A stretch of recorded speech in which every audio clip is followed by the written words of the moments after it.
Let me do a quick thing at the top on an issue that I know that you're very interested in, the Affordable Care Act. There's some recent data that I think merits some attention, and so to the extent that I can lend some attention toward it, I'll begin the briefing by discussing it. The first is today's GDP report shows that healthcare prices, the costs that matter the most to consumers, continue to grow at historically slow rates. Prices of healthcare services increased at a rate of only 1.8% annually in the second quarter of 2014. This slow rate follows 4 years in which we have seen the slowest growth in the prices of healthcare goods and services in nearly the last 50 years. You'll recall that one of the principal goals of the Affordable Care Act was to bend the cost curve as it relates to healthcare. And there's early evidence to indicate that there's very strong success in doing that.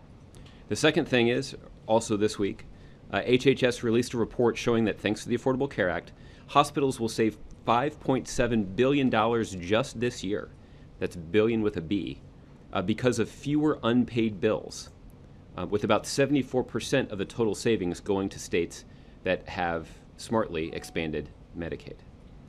So that is, again, an additional data point as it relates to cost savings, again, thanks to the Affordable Care Act. The third one, I know it seems like there are a lot of reports this week.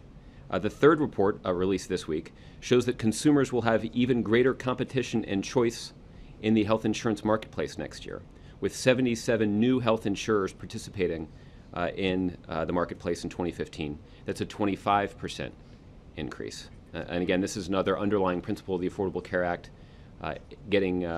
expanding choices that are available to consumers and using competition in the marketplace to drive down costs. So we certainly welcomed that news.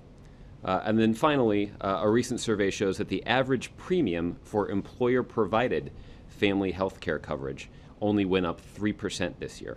That's tied for the lowest increase since they began conducting this survey back in 1999. So again, this is for individuals who largely already had health insurance when the Affordable Care Act was passed, but yet this law has had an effect of restraining growth in their costs as well.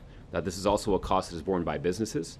Another thing that we saw a lot in advance of the Affordable Care Act were businesses that sought to provide health care benefits to their employers and to their employees, but were either reluctant to do so or unable to do so because of the fast-growing costs. But again, thanks to the Affordable Care Act, that cost was lower than it's ever been last year.